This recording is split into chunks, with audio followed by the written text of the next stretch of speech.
This is Jason. Hi, Jason. Laurel, how are you? I'm well, Laurel. How are you? I'm doing okay, thank you. It's weird every time I start a conversation and, everybody else has kind of led me through.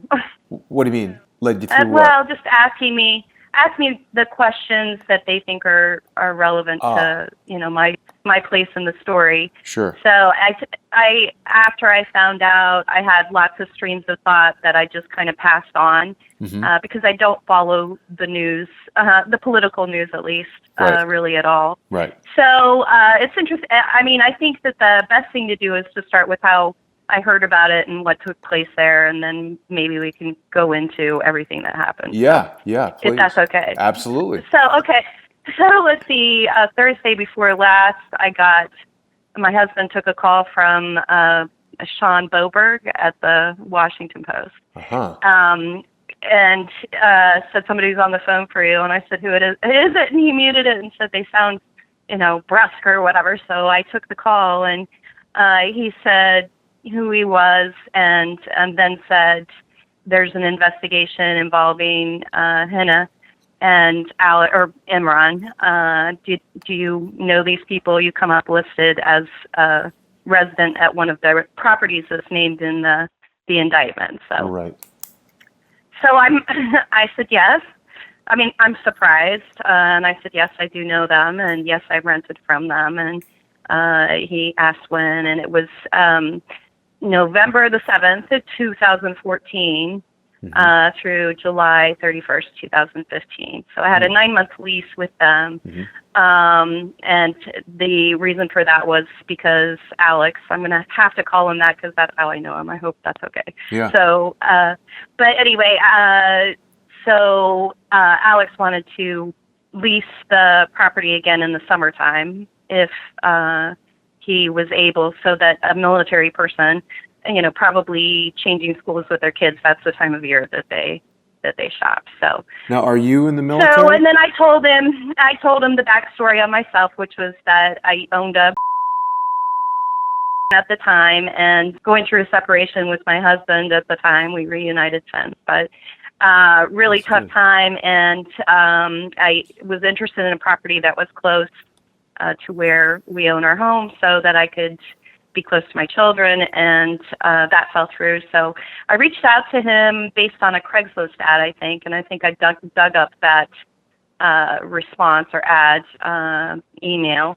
But he met me at the property, I think, the same day that I emailed him, which was the 3rd of November, 2014. So I met him there with my grown daughter and my sister and Hina, and their 3 little girls were with them, and we walked through the place, which was adequate size, but was, in really interesting condition. What do And you so mean? I told him that the cabinets in the kitchen, the house itself is about the same age as the home that I own. So the cabinets in the kitchen predated the house by probably 20 or 25 years. So they had taken out the cabinets, obviously, whatever was there last, and sold them, I believe. I was appalled by the cabinets in the kitchen itself. There was like a metal rack for placing things on, but the dishwasher was on wheels, so they had to hook it up to the sink, and just not really lovely and pleased, but in a circumstance where I needed to find a place and move quickly. So he said he would make some improvements, that they just purchased the house that year. And, if I ended up staying there, especially, he would do some work on the house. Okay.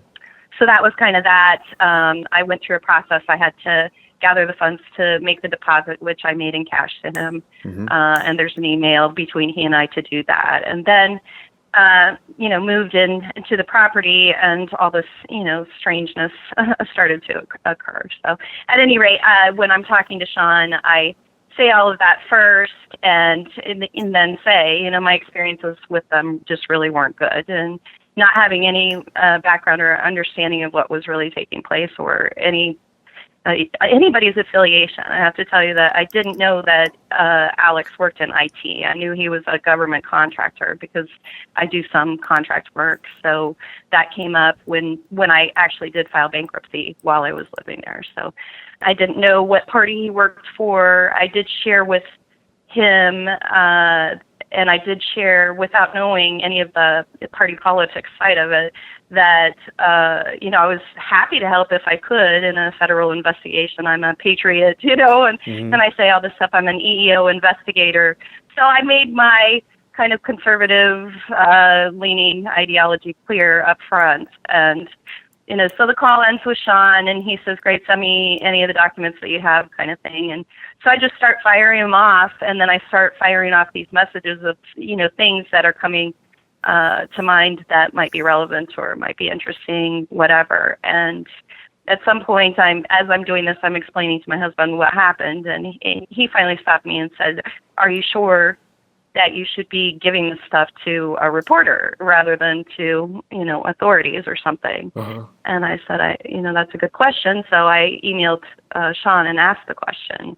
My husband suggested this. Do you think it's a good idea for me to provide this stuff to law enforcement? And if so, what agency would be appropriate? And he emailed me back, and he said he understood, and that, I should, I'm happy to give you information that's already published. The prosecutor in the case is Mirando, Right. and, this is his telephone number, and, you should call him. So, Has the Washington Post done any reporting based on your information that you're aware of? they have done nothing. No, not as far as I know. But that part of the story gets even weirder. So I'll go on from there. Sure. So I get that message. That was Thursday or Friday. He contacted me Thursday, and the emails may have gone back and forth until Friday. And then I just, frantic over the weekend as the flood of memories and all of that stuff is coming back to me. And again, I had shot him a few emails, but he wasn't really interested. And I'm saying, I wish that, law enforcement would contact me. I talked to my dad to say, what do you do in this circumstance? And he said, listen, it's, if a reporter can find you, the FBI can find you. And so if they need to talk to you, they'll get a hold of you. I would just stay the hell out of it. Honestly, I mean, the whole wretched thing I sort of put behind me until now. And it's been pretty shocking. I'm still trying to collect myself. So at any rate, so that's what I did and fretted over it for a while. I think that my dad, out of concern for me, because I told him that,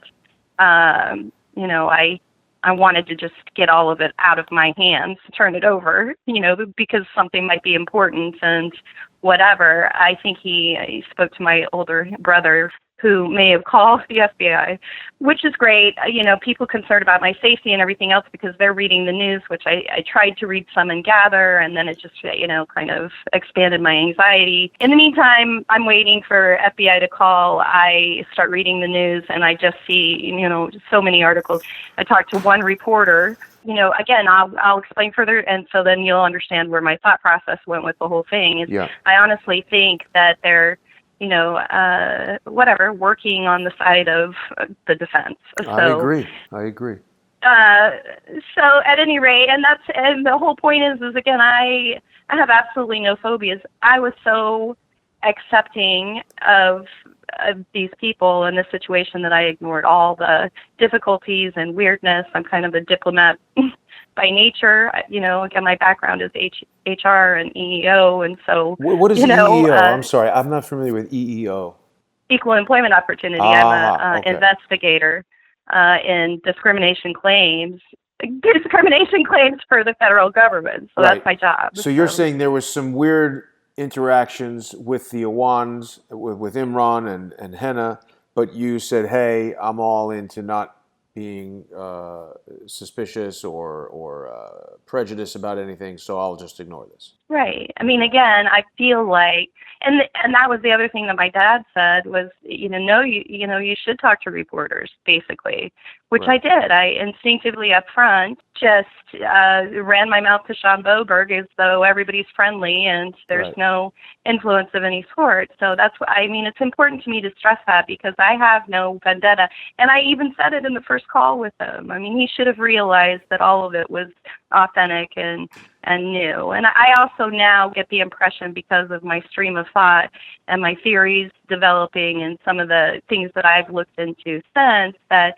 Luke really feels like I want to be a part of some news or something else, and I have to be honest, it's the duty to report kind of thing, Right. or the extreme like whatever shock of learning what I did and being in that close of contact with people that I knew were bad. Let's put it that way. I mean, based on my interactions with Alex, which were really passive aggressive, He was. well, I mean, with both of us, honestly, it was, he was, tried to be intimidating, tried to be, put a lot of pressure on me, was often derogatory. Was, Really? How did he try to? kind of, Sorry to interrupt, but how did he try to intimidate you? Because that was my experience as well. I sat across the courtroom and the guy stared me in the eyes like he was trying to intimidate me. I saw the video on Friday, which of course there's just a few pictures of him out there, and I saw the video of him Friday, and it just was really creepy because he was wearing that intimidation face, even the finger position. His body language was super nervous, knowing him. Very, very well, or too well for somebody that just rented from him for 9 months. Why do you say that? Why did you know him too well for somebody that rented for 9 months? Because he was there all of the time, and because he was constantly, going back and forth about different things with the house and repairs and things like that. One of the super duper important things that I think is overlooked with me is that, there's a pattern of behavior that's really obvious to me because of the work that I do. That's what I do, is study that kind of thing. And so it wasn't at the time, but it is after the fact that, there's this victim conditioning. And in my case, because I wasn't, I know the story now of Andre Taggart. So in my case, because I wasn't a dude and a, tough Marine and that kind of thing. Right. Our difficulties, and again, the diplomat thing, I exited most of our arguments with grace and, Fane a lot of times he, became less aggressive. I mean, and I'll tell you, I cried a few times in these, kind of interactions with him. My grown daughter was... Give me an example of so victim conditioning, he was trying to intimidate you and put pressure on you in such a way that he could be dominant over you. Is that what you're saying? Exactly. Give me an example of how he did that.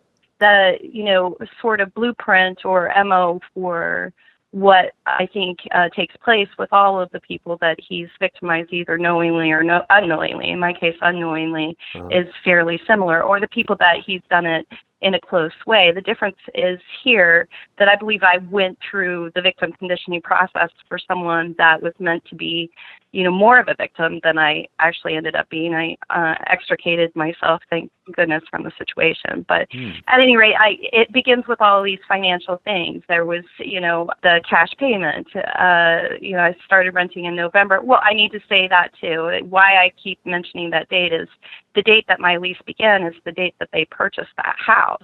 Really? On record. So, the loan itself, the first loan for the property, was probably fraudulent because they never lived in the house. Right, there was, no occupancy there. So all the financial wrangling of sorts, but the cash payments, that was, I believe I suggested a cash payment for the deposit. So that was on me, but from there forward, almost all payments were cash. I do remember writing 1 or 2 checks to him, but otherwise, let's see, near Christmas time that year, he went to Pakistan, or he said he did. And so finally, he was coming every 2 or 3 days to pick up mail. The things that were broken down and really needed repair in the house, he was getting some of that work done. So he was coming and going constantly. So wait a second. So he never lived in the house, yet he had mail coming to the house, and he would come there frequently to get the mail. Well, he had a key and he let himself in anytime he wanted to come to work on something. But also, he let himself in to get the mail 2 or 3 times a week for the whole time that I was there. How did you feel about that? That was frustrating, and my daughter in particular. And there's, kind of another part of the difficult story is, he was really derogatory towards her as well. So, my diplomacy and everything else, that didn't prevent her, when I wasn't around, from having difficult interactions with him. So... Can you talk about that a little bit more? What were the difficult interactions your daughter had with Imran? Well, she's a curvy girl, we'll say, and So he made comments about her needing to exercise and things like that, Wow. which she's always been a little bit like that or whatever. And so she took it quite personally. And, there was that. And then with you need to go to work and so on and so forth. I What a mean, he nosy was guy. right. And told her to keep house at some point. She relayed that. I mean, I have a funny recollection, which is, again, not something that lends itself to, well, maybe it lends itself to my perspective on the thing, but somebody else would run away with it, which is that my daughter said to me one night, they're terrorists, Wow. and I started laughing and said, you're ridiculous. And they're, horrible people. They're crooks, but they're not terrorists. Did she So. mean that literally, or she was just being pejorative?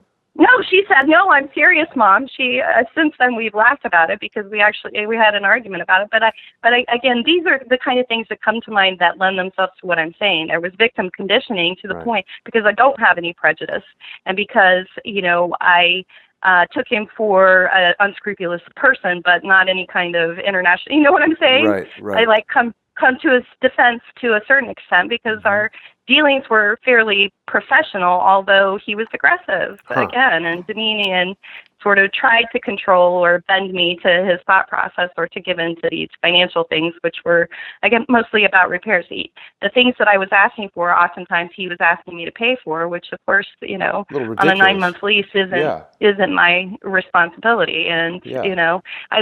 from the very beginning, the condition of the cabinets themselves should have told me what I needed to know. But anyway.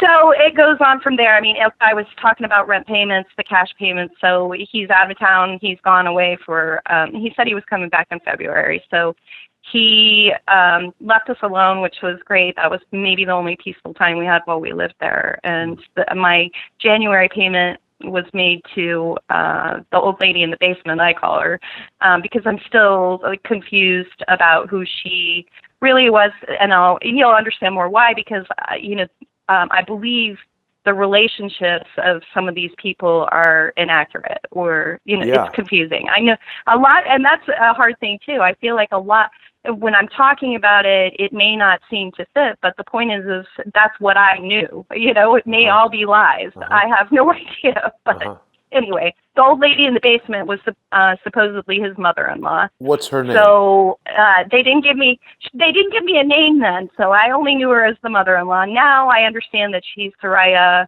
Begum. Okay. Begum. But after January and February, he sent me bank account information for Soraya Begum, and my cash payments were deposited into her PNC bank account.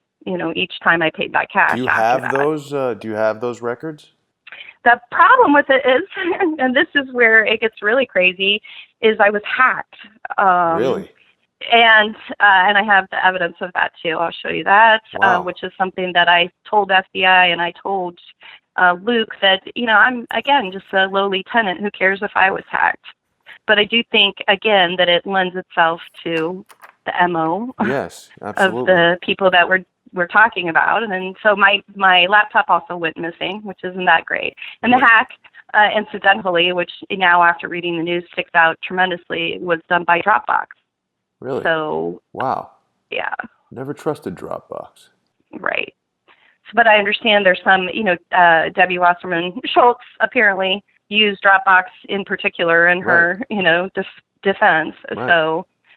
And I'm beginning to, like I said, see that everything with them is telegraphed. So where the financial transactions and things are important, the ones that Luke chose to mention, is that in each of those three cases, there was telegraphing that he was going to try and leave me responsible for something, which, of course, I didn't see or realize until after the fact. Right. And so, initially with the filters, the air conditioning thing is the one thing that George picked up on, although I'm glad that he, thought it was this landlady where the court document exists and all of that, because, again, I'm trying not to be a part of any of the news itself, just, help in the investigation. That's what I want. I'm not familiar with the issue with the air conditioning filters. What was that about? That was, I won't mention how George mentioned it, but the air conditioner filter, we moved out in July, and early in the leasing process, he sent me an email or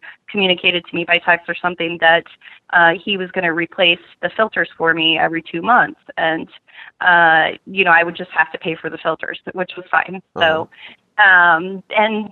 no issue up to that point. I think I paid additional, whatever it was, $15 or something for filters every 2 months. Mm-hmm. And then Seems like very frequent changing of air conditioning filters, doesn't it? I don't know. You see, again, I'm so stupid about so many things. But anyway, he in July, the air conditioner stopped working. So I called and he said, I'll have somebody come look at it. Well, the maintenance guy, who I think was named Jose and was Hispanic, but he couldn't speak very good English, and I didn't have lots of conversation with him. Let's just put it that way. But I believe he's the one that came by and changed it. But anyway, the air conditioning guy finds that the filter is sucked into the air conditioning. It was put in while the air conditioner was running or whatever it is.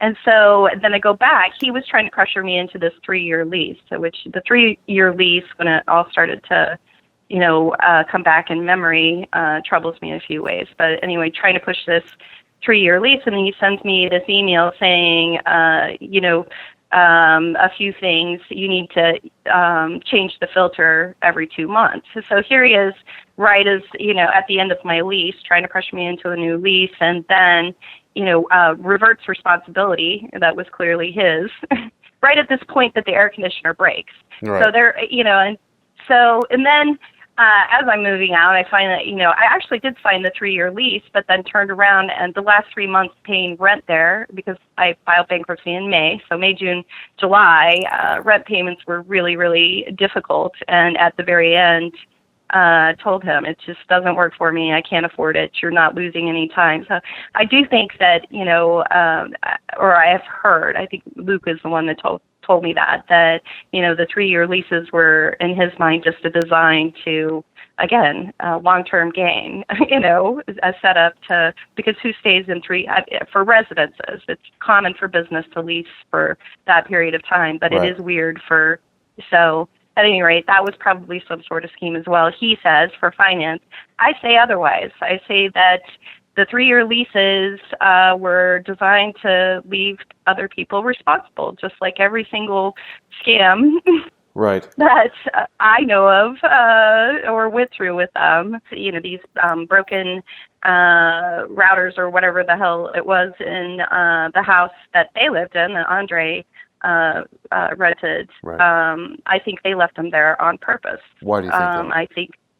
I think that he was, going to be blamed in the defense. Try to say that Andre stole the routers, you mean? So that Andre's holding the routers when the feds finally come looking. So you're presuming that Imran wanted to keep the stolen equipment at the house that Andre was living in, so when the investigation happened, Imran could say Andre stole the routers. So I do believe that, yes. And I believe the same thing was happening with me. And weird things I told you the timeline. Thursday I talked to Sean, and nothing after that until Sunday or Monday. And so the days between, on Saturday, my husband and I coincidentally are going to the dump, which is in Lorton, and, load up a few things at our house and drive down there. And as we're getting close, I realize, it's right in, Alex's neighborhood. And I say out loud, stupid Alex, he had a dump in his backyard, but he left, smashed up, hard drives or whatever the hell in his house. You also found IT equipment in the house you were renting. Is that what I'm No, understanding? I didn't. I'm going to explain why I feel like, something sinister was happening where I was. But anyway, so I'm thinking to myself, he's not stupid. And I look at it on Google Maps, and, the dump is literally in the backyard of Hawkshead. It's over the hill. It's, walking distance. There's absolutely no reason in the world that they would move out too quickly to drop something, a few blocks away. Or, again, he could have walked to it. I don't know if it's fenced in, but. But more evidence that he's trying to entrap Andre in the theft. Right. Right.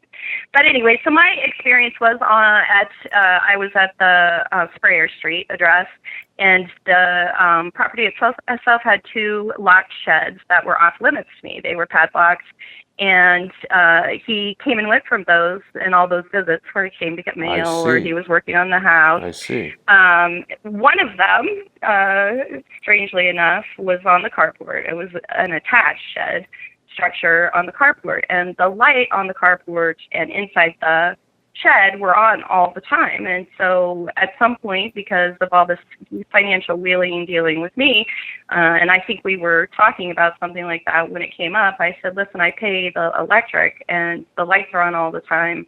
Could you please shut them off? And he said, it's a fan light inside the shed, and it's there to keep the stuff stored there cool. And I said, okay. And he said, I'll just have the grass cut for you once a month to offset the cost of electricity. So perhaps So he I was said, running a okay. data center inside that shed, and he needed to keep the computers at a fixed temperature.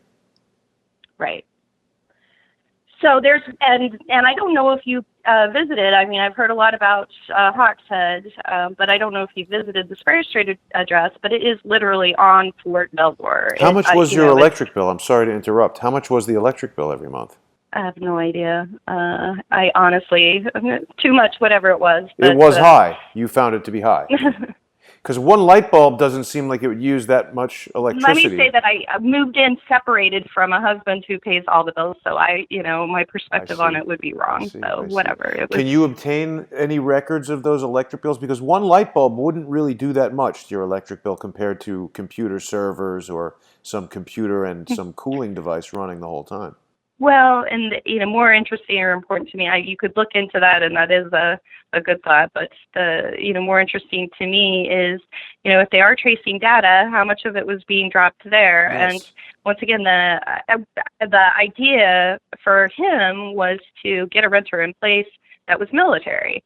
Obviously, he said so because they would, change schools with their children during the summertime, and the location of it was perfect right on Fort Belvoir. Like the fenced-in, officers' housing community is right behind the community that the house is in. So, anyway, so. He advertised in military renters, something when he started to look to rent the house when I was moving out also. And so, he was pushing me for a 3-year lease. And I still think that it still occurs to me that I am bankrupt. I've, told him I take a car title loan, I take a personal loan, I pawned my wedding ring to pay the last month's rent. And so I'm not a person that you should be begging to sign a 3-year lease in any way, shape, or form, and also at some point he suggests to me that he could help me put a tenant in the basement there to offset, the expense, and he has a Pakistani couple that are friends of his that are very nice people and have been looking for a place to stay. And I mean, again, with my daughter there hating him with all her might, and and all of the rest of it, the answer was just no. I mean, he and Hannah presented it to me several times, but I just didn't bite on that. So thank God for that. But again, difficult time for me. Yeah. Certainly, I'm convinced I was hacked. And that is why one of the things that I was saying, like the hacking emails, let me try and draw one connection. Mm-hmm. So the Dropbox hacking email goes to, strangely enough, or the people that replied that I know it went to were my accountant, my CPA, and my father. But anyway, it's suspicious to me. The ones that I know that they went to were that. But when it happened, I'm sitting at work. I have my new job. I'm sitting there, and I get a flood of texts and emails from coworkers and things from the past, my family saying, did you send me this email? I got this weird email from you. It won't open or whatever. Even my boss in the office that I'm sitting in asked me that question. Wow. And so I go into my email to try and see what's going on, and my password's been changed. I'm locked out. And so then all of a sudden my phone crashes. Your phone crashed. What type of phone did you have at the time? I have a Android. I still do, and I still have that phone, Okay. which is where those receipt pictures were taken Uh-huh. and so forth. Uh-huh. But again, it crashed. I don't think I ever looked back to see what was lost. And I have since gotten a new phone where they transferred things over, but that was the photos didn't get transferred, I don't think. Or Maybe take the chip out of that phone or the battery out of that phone so that it can't be. I still have it. And I charged it, and I tried to look in it to see what I could find. I actually don't know the password to it. I locked Oh, myself out wow. and can't remember the password to get into the phone. But Oh, I offered to the FBI when I talked to them to turn it over to them if they were interested. Again, they're not interested in any of this stuff. But that's anyway, amazing. Why would they not be interested in evidence? right. So I am locked out of my email, and whoever hacked it sent a response that was very poorly written, which Uh-huh. rang the bell for them because that's. No, I'm not saying I actually do write for a living, but not I'm not trying to toot my own horn, but they just knew it wasn't me responding, so that's why she called me. Eventually, I did the security reset thing on the email and got myself back in. I spent Uh-huh. the better part of that afternoon at AT&T trying to get my phone back, and they told me there was a virus. So, In the phone. uh, right. Hmm. So, at any rate, that very poorly written response, again, I think, there was something along that line with written messages from Henner or something. Was And that also, consistent with the emails that they sent you? Poor grammar or whatever it was that you right, characterized as poorly written? right. That's why one of my old coworkers and friends called me and said, I didn't think that was you, Right. Right. So, So it's interesting at that any even rate, people who didn't know them identified that this is a strange email, poorly written, English as a second language, possibly, etc. mhm, right. So I have those emails that, and I sent them to Luke. My point is I feel like there's the possibility of forensics on some of these things, and Yeah. that's why I was reaching out to you on that. Also, the Craigslist ad, Uh-huh. what address, where did that, get set up type thing. There, Mm. and all the records that I have, like the lease itself, the person managing the property is listed as, I believe, Muhammad Shah Oh, or wow. uh, so, just weird kind of random stuff all over the place. The planter box that's mentioned in Luke's article. Again, these are all three things because I pointed it out to him that were telegraphed. I moved into the house and there was this box in the backyard with railroad ties or whatever it was, kind of a garden thing that was still dirt. And, I moved in November, so you don't do a lot of gardening yard work, whatever, and then filing bankruptcy and so forth. And he's doing sending somebody once a month to cut the grass. The rest of the time I was hiring kids in the neighborhood, but never paid any attention to the box. So when I'm moving out, the box is filled with weeds, and he wants $350 for the weeds to be removed. And Wow. I said, I don't even remember what it looked like when I moved in, and I don't believe, $350 is fair Sounds like a for lot. removing Yeah. weeds or whatever it was. Well, he sent me a YouTube video of the property the day that I moved in. So I don't remember the video, but I have the message that he sent with the video Uh-huh. link. It doesn't open anymore. It would be interesting to me to see, how much he emphasizes or focuses in the video on this planter box because it was just another one of those telegraphed, scams for money from Uh-huh. me. Uh-huh. So, Yeah, definitely. Let me ask you just a second about the shed that had the lights on all the time. Did you mhm. ever, did you ever approach it? Did you ever go near it? Did you hear any sounds in there, like a fan We running? walked past it all the time, and again, no. I have emphasized every time I'm talking about it, kind of the trauma that I was going through, and So you weren't focused on it. when you're in a situation anyway that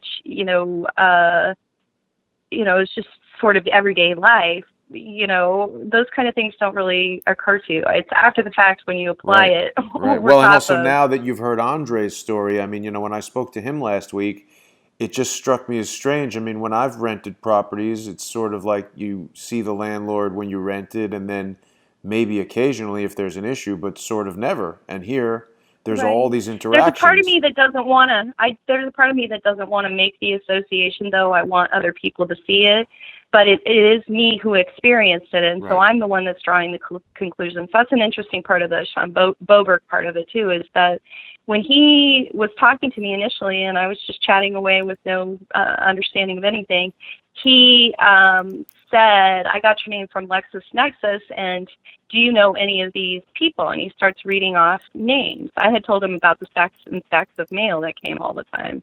And he's, reading off these names, saying maybe you would recognize it. And then the bell goes off in my head, and I'm thinking, so I did recognize one or two of the names. And they just dropped it. When I asked about the mail, they said it was former tenants. They got mail there, by the way, and that was obvious. I didn't question that. But But who was the mail that they got addressed to? Hina Alvi or Alex both of Awan? them. Both of them, and I believe other people too. But did you see the name Alex Awan or Imran Awan on letters? Imran Awan. You did. And did you wonder who that was? No, I knew exactly who it was. I mean, I knew him as Imran first. He's the one that changed it to Alex. So, but Imran's whatever. I You mean, just he thought went by this the was handle his Alex. Americanized name that he wanted to go by Alex. Right, exactly. So, but at any rate, so Sean tells me about this. He's reading these names off, and after the call, before anything else, I put in the address and go to Spokio and find that there are, a number of iterations of my name listed at that address. So that was weird to me. There's, gosh, it's just so complex. I mean, again, I'm not sure how much of it is relevant, but I think it's the all people relevant. that lived, right, the people that lived there before Alex, or that sold the house to Alex and Hina, coincidentally happened to be church members with my mother. So when they were moving out, she said that the church came and helped. Her husband had passed away. His name was Kenneth. Her husband had passed away and was moving out, selling the house. So the church came and helped her with it. And but anyway, the point is Alex knew, because I'm from Utah, which I mentioned, that he knew way more about me than I did him. But Mormons. So some of the mail that was coming was for Kenneth, the deceased husband, who was the dead man, Mormon. So it triggered, and I said something to Alex about it. I said, "Wow, that's really funny or coincidental that the guy that lived here was Kenneth, and he was a Mormon, and here's this mail for Kenneth Mormon." So wow. That is interesting.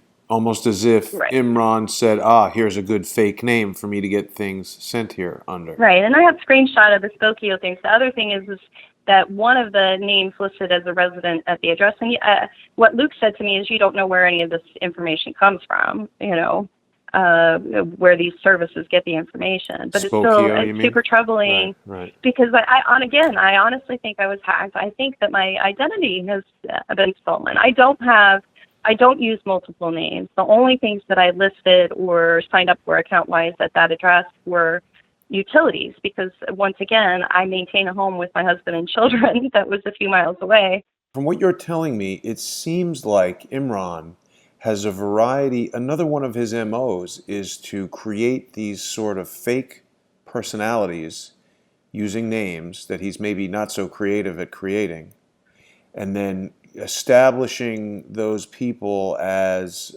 real by having a lot of mail sent to them and sort of tying them to residences. So possibly by hacking your email accounts and having things sent to various addresses under various versions of your names, he's able to create these sort of straw individuals that he can then establish more accounts under, purchase things, get credit. That's a very much more complex version of what I'm saying to you, because I'm going to say that my IT understanding is an actual joke amongst the people that know me. And so, sure, that's definitely a possibility. I have no idea what damage he's done in my name or iterations of my name. They give you a partial, a first name, the first letter of the name and the last letter of the name, and then the full last name, I think, or something like that. I'll send you the screenshots of it. And I said to Luke that I was tempted to report it to the police. Like, I'm frustrated with the lack of an investigation on this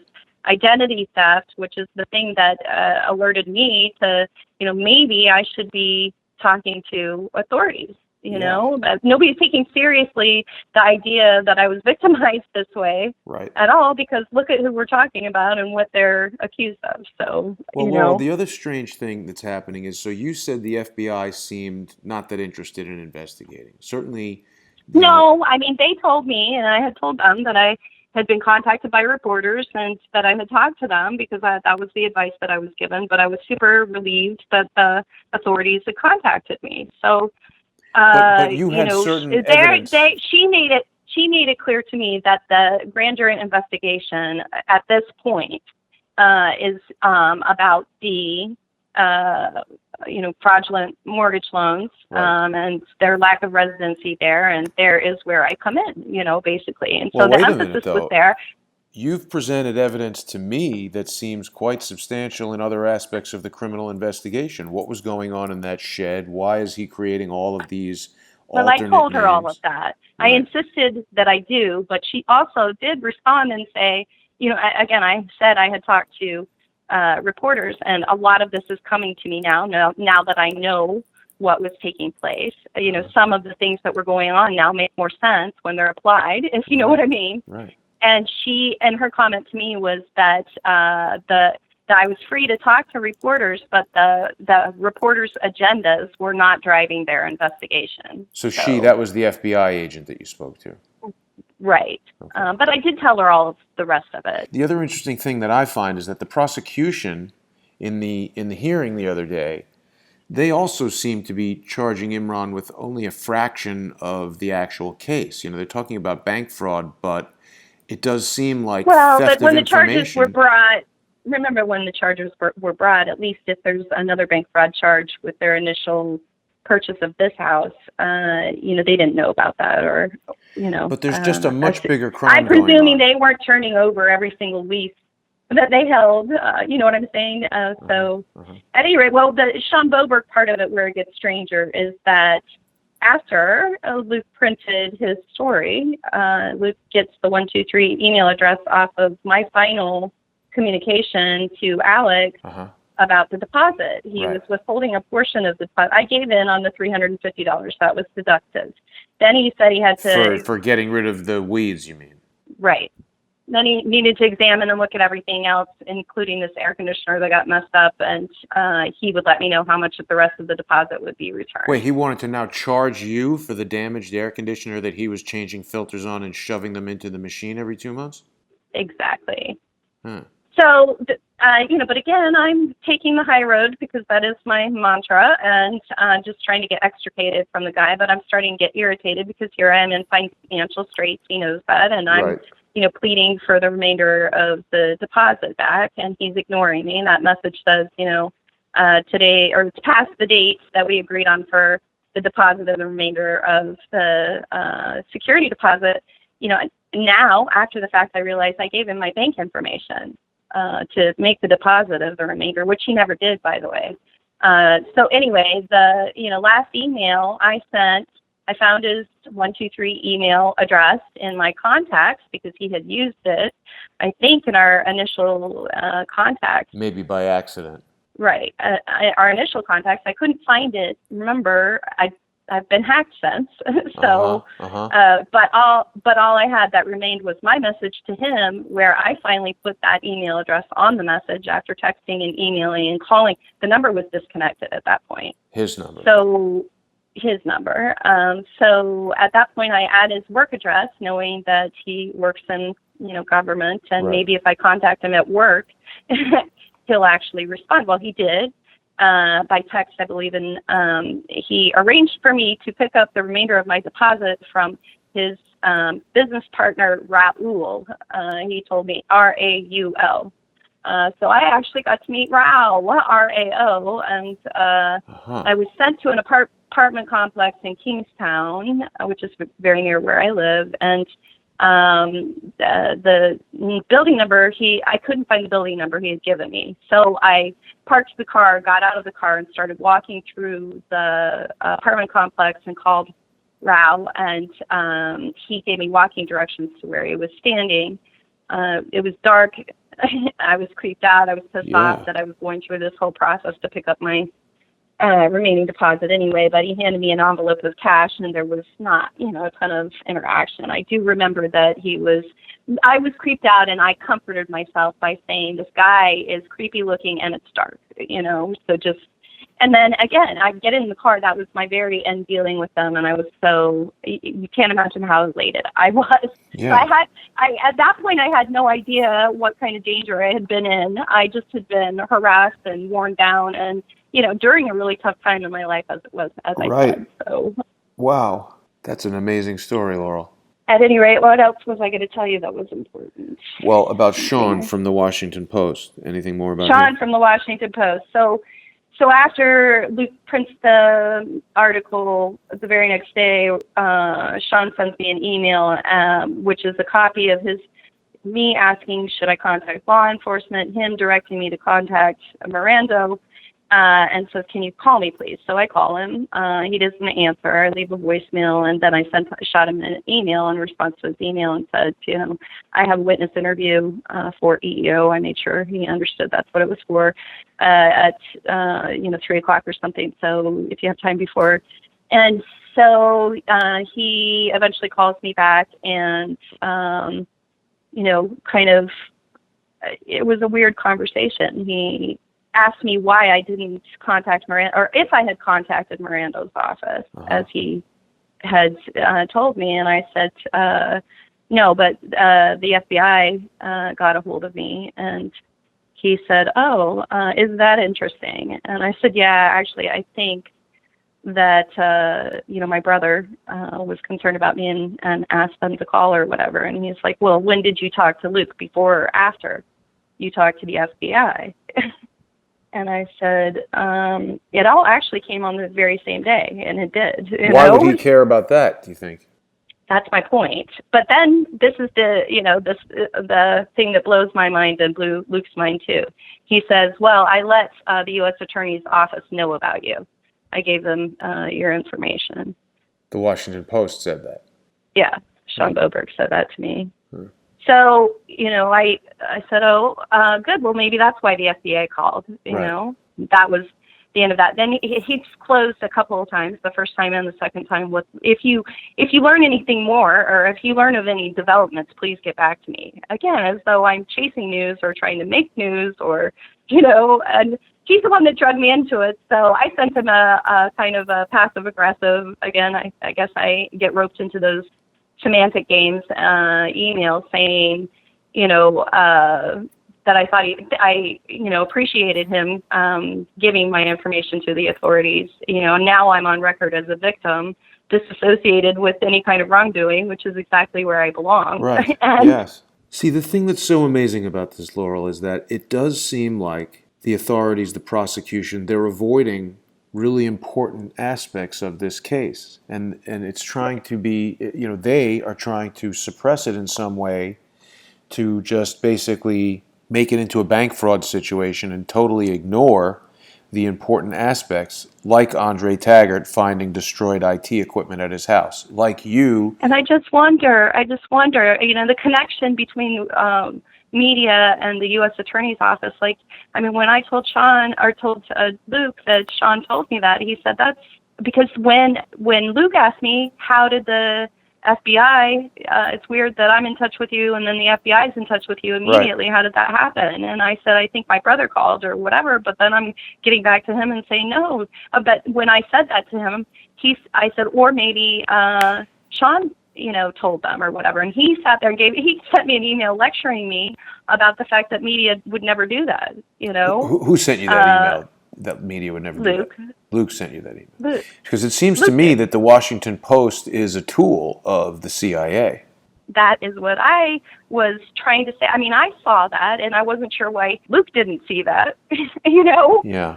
After the fact. I'm not saying in that lecture email. I don't know. I think he thinks that I'm jumping on this conspiracy theory bandwagon and my thought process is influenced. And it's not that. It's the memories come together with the details that I've gathered in a short space of time. And I make all these connections constantly. Who thinks you're jumping on the conspiracy theory, Luke?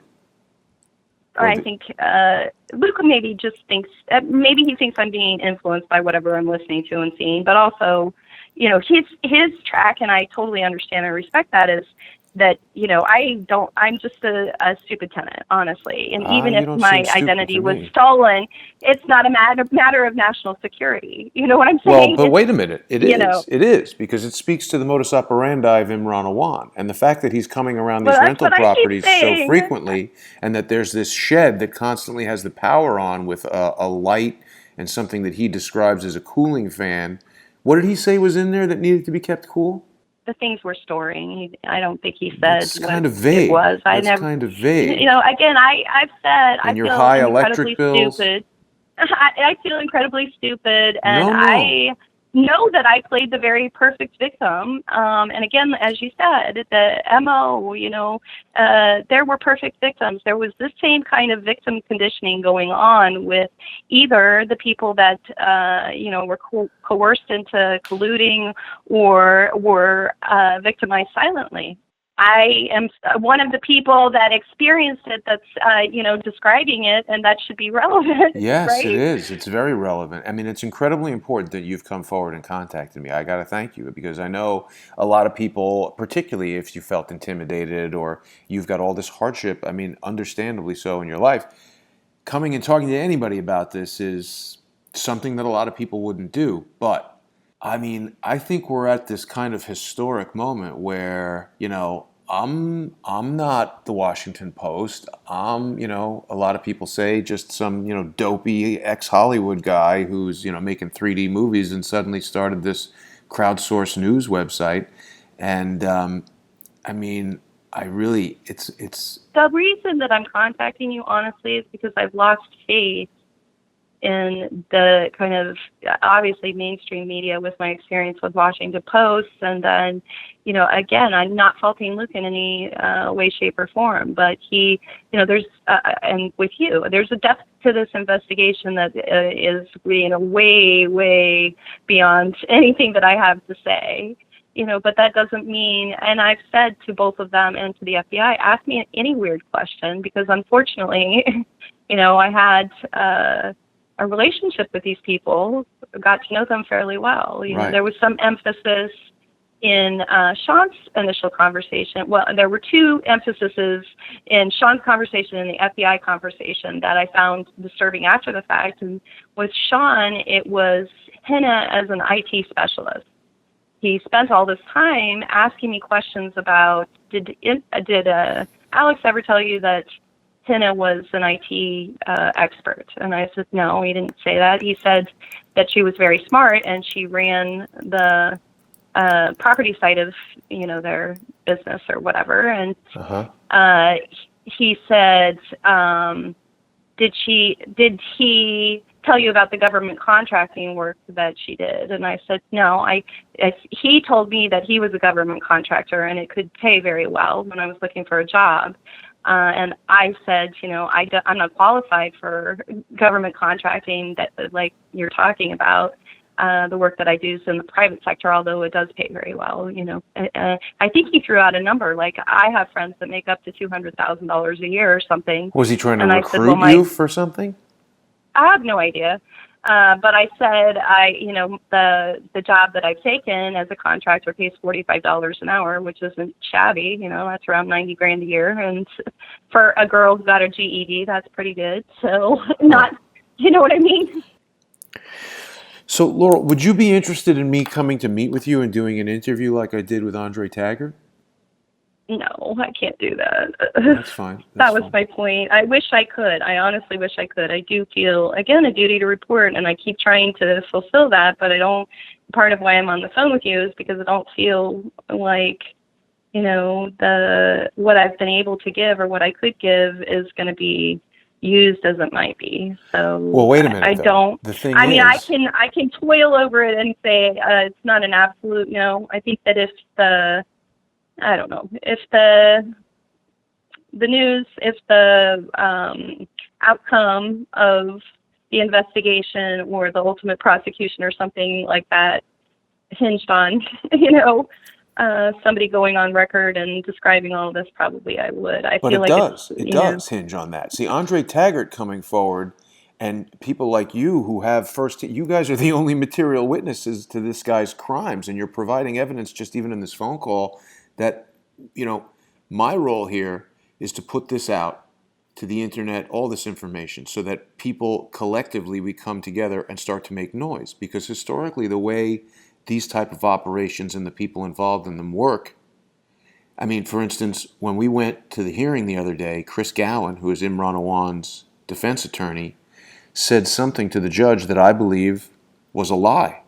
And I believe he did right. that because he's got a long history of just doing and saying whatever he wants, and no one is calling him out on it.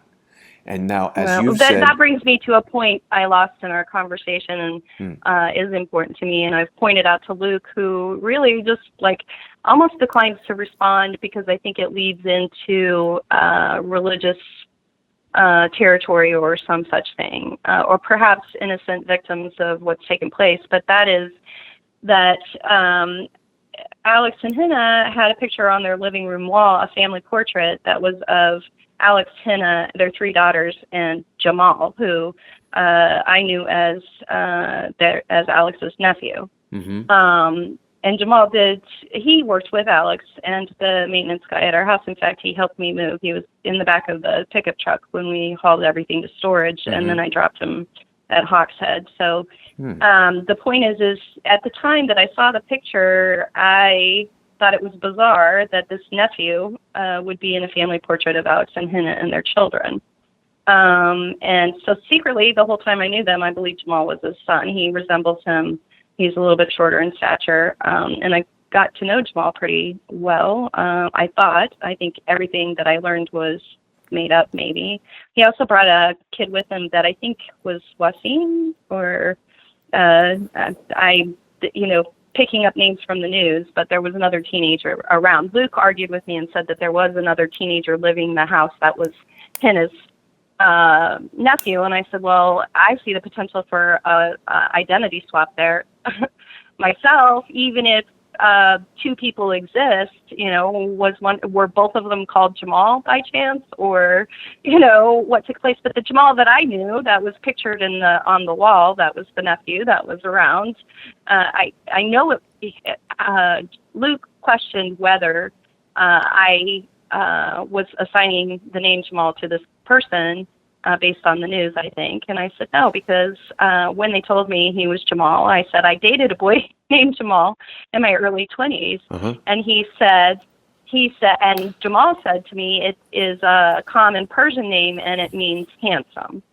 So, of course, I wouldn't forget the conversation, and they did tell me he was Jamal. So, but the point is Jamal, in my opinion, is Alex's son, and this whole thing about lying to the judge about childcare needs, I don't know that Jamal is his only son, or only other child. Now we know he had multiple marriages. So there may very well be, I still am convinced, I told Luke I'd bet money on it, that Jamal is Alex's son. But I still believe there may be other children. And, and I also, am, again, instinctively, I know that the defense is going to be that Hannah did it all. Now that's, she's gone, she got the money, it's in Pakistan, she took kids, poor Alex is driving for Uber. Right. And now he's a single parent, so I told Luke over the weekend that I really think somebody needs to, look into again, here's the identity thing. If nothing else, here are all these weird identity. Why would, there's a reason that they've lied about their relationship to Jamal in any case. If Jamal is actually Alex's brother, why did they tell me he was his nephew? Or his son, you mean? But no, they told me he was his nephew. But you think it's and that's his why son? I think it's his son. In the news, he's called his brother. So, Right, do you see right. what I'm saying? Yeah, There's a lot of it's confusion. Did you find it but it's strange that they had a still picture? as a nephew. Remember that Jamal, as Alex's brother, had a father living in the area. I don't know. I couldn't begin to imagine what the mother situation is if Jamal is Alex's brother. But there still makes no sense for Alex's brother to be in a family portrait with Alex and Hannah and their children. He'd be in a portrait with his father. If it was, the nephew is still a nephew. I think they said the mother, a nephew.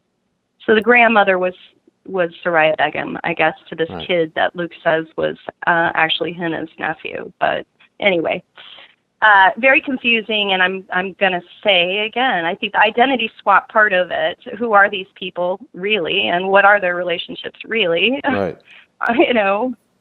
Is important, and I've said you should really look into that. So to me, like everything that the defense said should be looked into. The Uber was right, and Mm-hmm. the idea that his kids are in Pakistan, I know is funny to think of them saying that. But when the attorney didn't respond, I think to the question, after the hearing, When which that was attorney? You telling to talking me. about Chris Gowan, the defense attorney? Right. That was telling to me. They said, you said child care costs, or what was it, emergencies, and his kids are in Pakistan, right? And he said, right. Like, it didn't slap him. Why? Because there are other children here. They're just keeping it out of the news. Right. Did Did it strike you as odd that someone who didn't live in the house had a picture on the wall? Someone who didn't live in the house. Didn't you say that they had never lived Oh, in no, this this house? was at Hotfed. This was in their living room. Got it. So, Got it. How tall was Imran, to your recollection?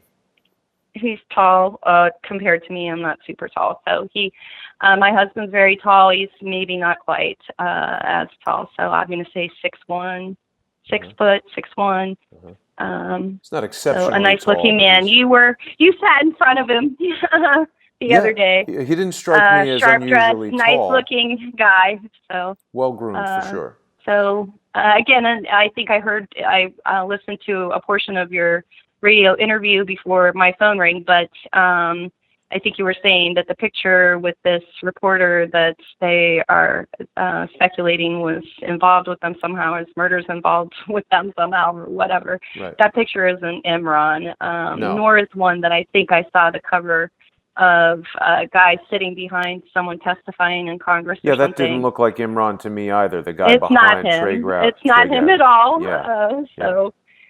He's been So curiously not very photographed. He seems to have stayed out of, in this world of social media where, I mean, if you Google my name, there's a lot of photographs of me going back several years, but yet Imran, we've got maybe 3 photographs on the internet altogether. right. Well, and again, there's a lot of other things that I've talked about. Like, again, the FBI asked me if any of the mail for Alex and Hannah was memorable, and there were lots of political postcards or those type of invitation things that came in. But the one that was funny to me that came out and over the weekend, Luke latched onto. Now, I kind of told him it was a futile pursuit, but it was a White House Christmas card. He opened it in front of us and showed it to us. Really? That's odd. And he said, I don't think that's normal. Luke did. And I said, probably, I wouldn't have known. We wondered out loud after he left how in the world he would end up on the White House Christmas card list. Right. Just but, some lowly IT remember, guy in Congress, and yet Barack Obama is sending him Christmas cards? Again, I didn't know he was IT even. I just knew he worked in Congress. But I also was in his house, and they did display that picture of him with Bill Clinton. It was, I don't think it was framed. It's funny I think it was standing up on like one of those kind of cardboard frames or something. Huh. But the point is I saw that, and I'm like, okay, so he's got some association to, White House business, whatever. So I wasn't impressed by him that much. I told Luke over the weekend that Alex didn't really know that I didn't like him until he read it in the news. I almost am half suspecting that I was reached out to as like a potential supporter, Huh. because You mean by the Washington Sean, Post? right, you know, via the Washington Post, Right. but my instant, having no knowledge of anything, reaction was not what they wanted to hear. So Uh-huh. clearly they didn't print any of it. They, and again, I guess what I would say, I know you want me to speak out, and again, I'm very compelled to, because I am super concerned and obviously worried about my own safety and everything else. But I bear huge potential of being attacked, as despite the fact that I am an EEO investigator trying to uncover discrimination, the conservative ties of my past and then the difficulties that I went through, put me in a super vulnerable position, as well as being hacked by them. I still don't know what they got or had access to or anything else. I don't have any tremendous secrets, but Mm-hmm. Mm-hmm. who knows how they're gonna twist the story. So it's been a really bizarre experience. And again, I guess I've unloaded on you, and we haven't talked about my feelings about any more than I put in the letter or the discussion of actually speaking on camera. I just, is there a way that you can take what I've said to you and run with it? Well, I mean, what I'd like to do, and I would only do with your permission, is publish the entire contents of this phone call with any names or details redacted that you don't want going out. But I mean, there's no way that I could convey as clearly as you have, and the tremendous depth and detail that you have, uh, other than just putting it out. Right. It is my personal feeling, and again, I won't do this without your consent because I don't want to put you at risk, and I think that you are an important source of information moving forward. But what I really want to do is put this phone call out on Crowdsource the Truth, and that way everyone, including the prosecution, the FBI, other members of law enforcement, lawyers, etc., can hear it.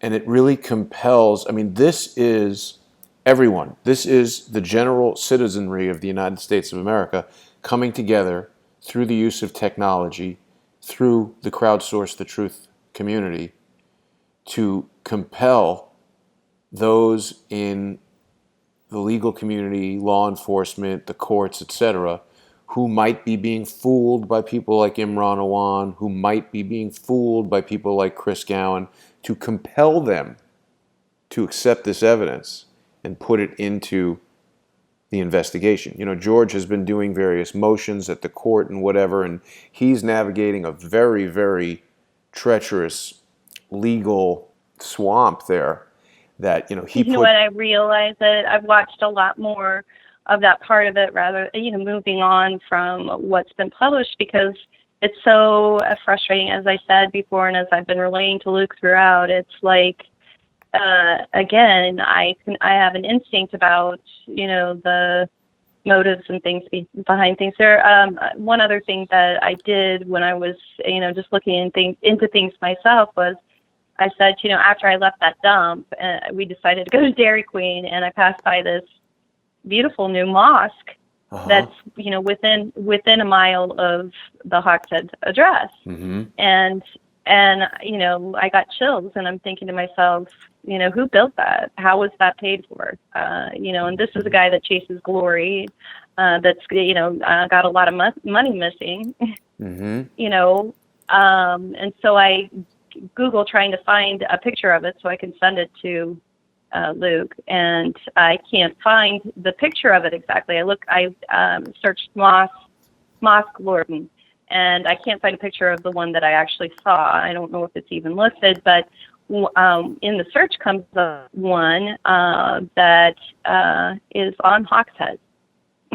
And so I screenshotted it and sent it to Luke, and again, that didn't trigger anything, but it kind of gives the name of this religious affiliated group that apparently is meeting, or was, maybe they're the ones that built the mosque, but on Hawkshead. So I mean, Laurel, I think the information that you've got is incredibly important. I hope that you will allow me to put this out into the public, because I really do believe that what we're all doing here collectively is historic. This is the people coming together to we got to end this corruption. And Imran Awan, he's the keyhole to opening the door to. There's another thing too, that the What's that? bankruptcy that I was going through was tough on me. They were aware of what I was going through, and he did talk to me about bankruptcy at the car dealership, and it wasn't. He didn't give me a lot of detail that I think is useful, but he did tell me that he and his uncle ran a car dealership that went bankrupt, and like me, when he filed, then the property's all seized, and he said his uncle fled the country or left the country, and he was left to deal with it all by himself. So there's that. And then I had said about getting to know Jamal. To me, he was a high school kid. To me, he was around all of the time. I can't imagine. And that was 2014, 2015 when he was apparently on the payroll. You know what I mean? So there's something that, he told me he went to Lee High School because, again, he went with me to storage and we were in Springfield. He was dressed, I believe he played soccer. He was in soccer gear a lot when I saw him. So he was dressed in soccer gear that day. And based on the Hawks Head address, because I live in the area, he should have gone to South County High School. So again, whatever. I don't know why, but now I know that there, are various other addresses in Springfield and in Dell area. But anyway, all these little details that you're dropping, if we do choose to put this out, if you allow me to put it out, thousands of people, maybe even tens of thousands of people will hear this, and someone will say, hey, wait a minute, I played soccer with a guy named Jamal, and sounds like who you're talking about, and more details are going to come out.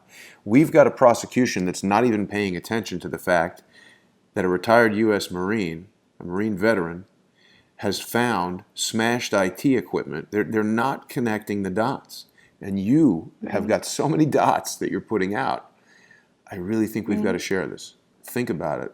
I will. I feel like I have.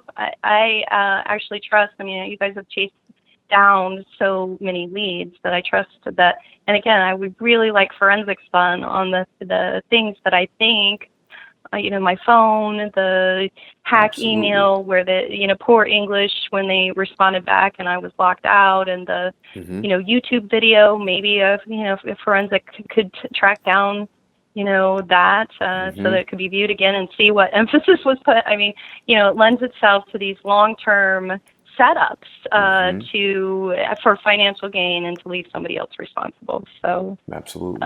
And just like, speaking to me, maybe I made a connection that you didn't, in that he's making all these sort of fake identities and trying to engage in identity theft and co-opted identities and straw personalities or whatever. I just know that these iterations are not things that I've used, for sure, and that the only things that I set up there were utilities in my legal name. Right. I have all my banking would have been done at my primary address where I live with my family again. We reunited, thank goodness, and but I didn't do any of that, and so I don't see how it's possible.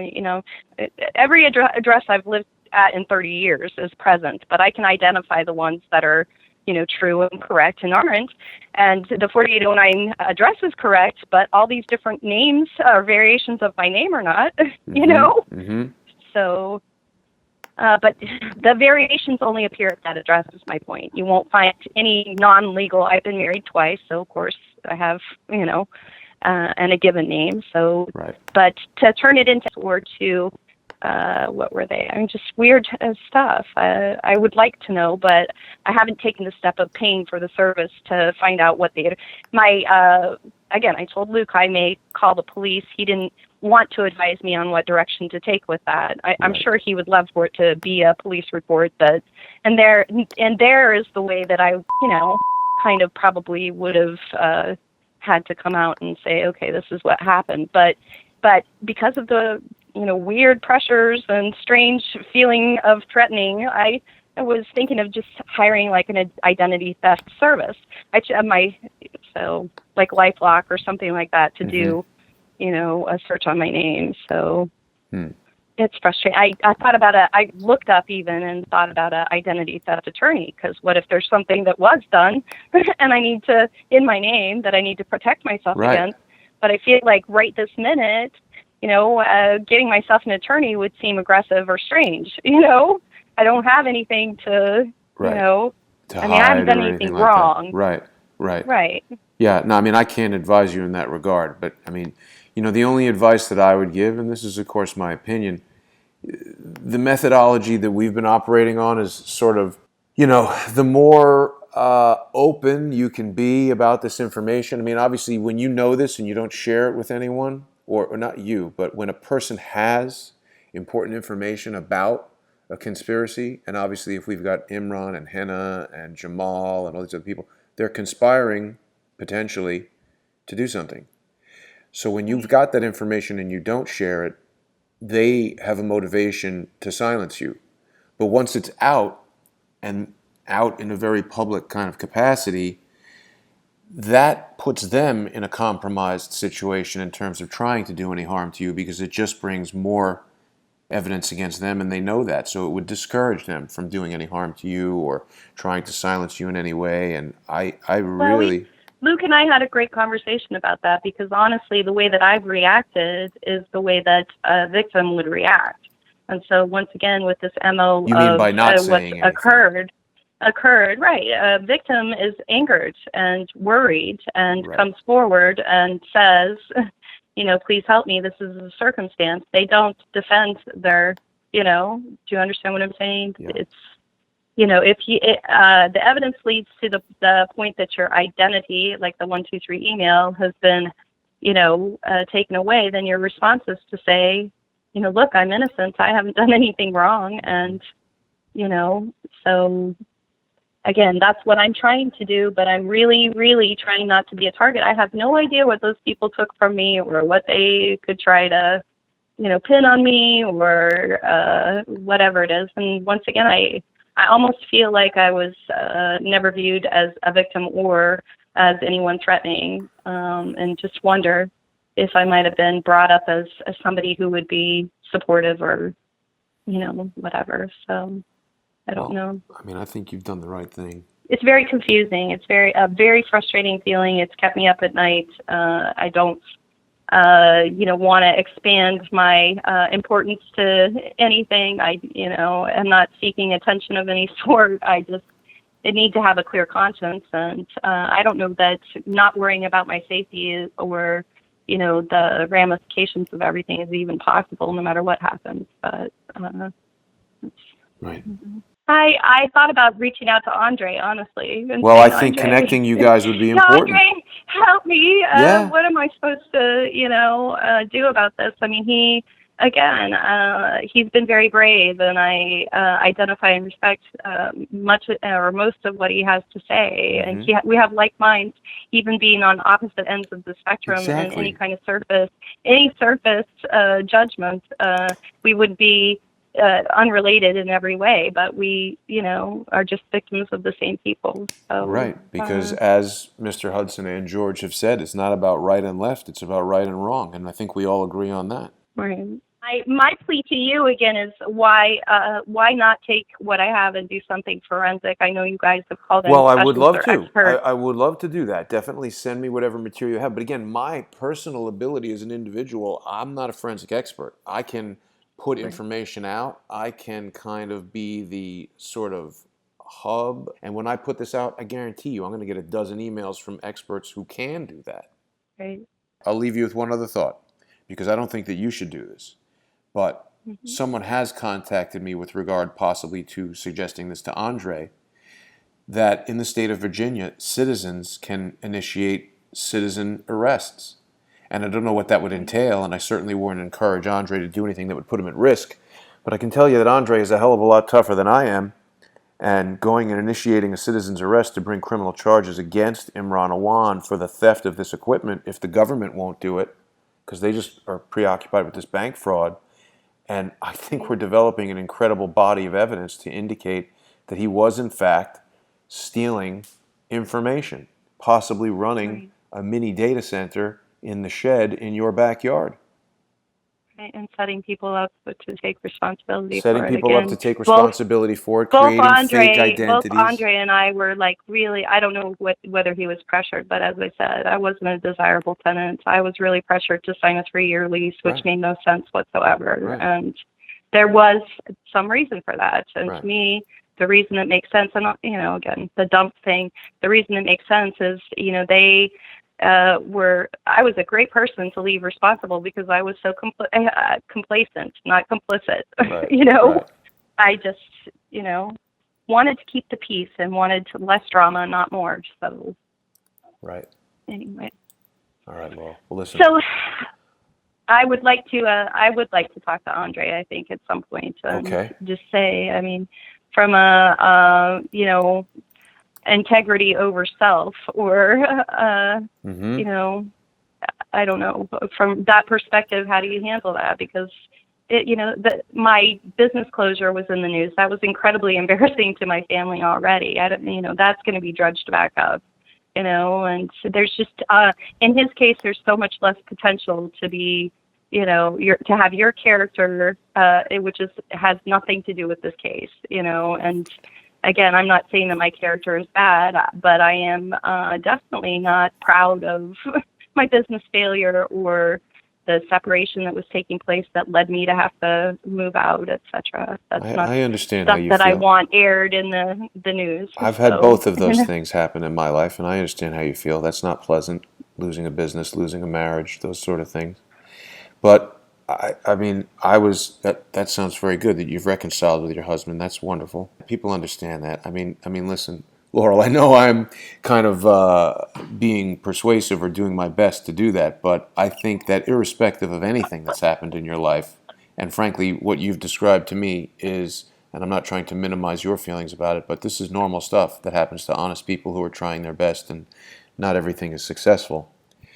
I think that coming forward with this information in a public way and making your story known, even knowing that there will be people who will use whatever's happened in your life, whether it's true or not, they'll use it to try to disparage you. There's been a whole group of people who have come forward saying that I'm a porn star, that I'm a Mossad agent, that I'm a child molester, all of which is obviously completely I'm not. untrue. I don't mean to minimize. Horrible, but Yeah, the thing is I am a firm believer, and people can say whatever they want. It doesn't make it true. that's right. And I do have a pretty thick skin, and kind of, I don't know, You coming have forward with tried this I information is tried to live heroic. an honest and productive life. Hmm. But I actually insulate myself. As I said, I had no idea any of this was going on, and I intentionally insulate myself from negative news and negativity in general. One of those people that would just like everything to be sunshine and flowers all the Right. time. So. Well, fortunately or unfortunately, you are an unwitting participant in what is a historic situation that is just growing in importance each day. And frankly, Mm. Imran Awan is the key to us as citizens and individuals working collectively to bringing down the most powerful and pervasive criminal syndicate in the history of humankind. And I really need to ask you in the strongest way that I can to consider what I've put forward as a request, and I hope that you will decide to allow me to put this out. But even if you don't, I thank you for sharing it with me, and I'll put it together in a way, and I'll send it to you, and you can look at it and evaluate it and make a decision as to what you'd like me to do with it. Okay. All right, I Laurel. appreciate it, Jason. Yeah. And again, keep up the good work. And any oddball questions, again, each time I read something that triggers something, or each time I have a thought, I want to share it. I want somebody to Mm-hmm. understand what the connection is. So I will, if anything occurs to me. And I would just love some help with the pieces that are important to me as a person. There's like the parallel that I keep trying to draw to the blueprint to MO. Uh-huh. Here I am, a tenant in the loan portion of it, and that's the focus of my experience. But the bigger part of it to me is what personal damage has been done Right. by all these other things that I suspect took place, the ways that I was victimized without knowing it. Yeah. And then there's the parallel to what's taken place. Here Mm-hmm. they are with the loan portion of it, U.S. congressional, federal, whatever. The bank was victimized by their behavior, but, the identity theft of high-level officials, maybe in security positions, and Right. all of the other implications, are far greater. So it's the same for me, just on an individual level. So. All right. Thanks so much. All It right, was Jason, really, take it was a care. pleasure speaking to you, Laurel, and I can't thank you enough for calling. No problem. You take care. Bye bye. Take care of yourself. Bye bye.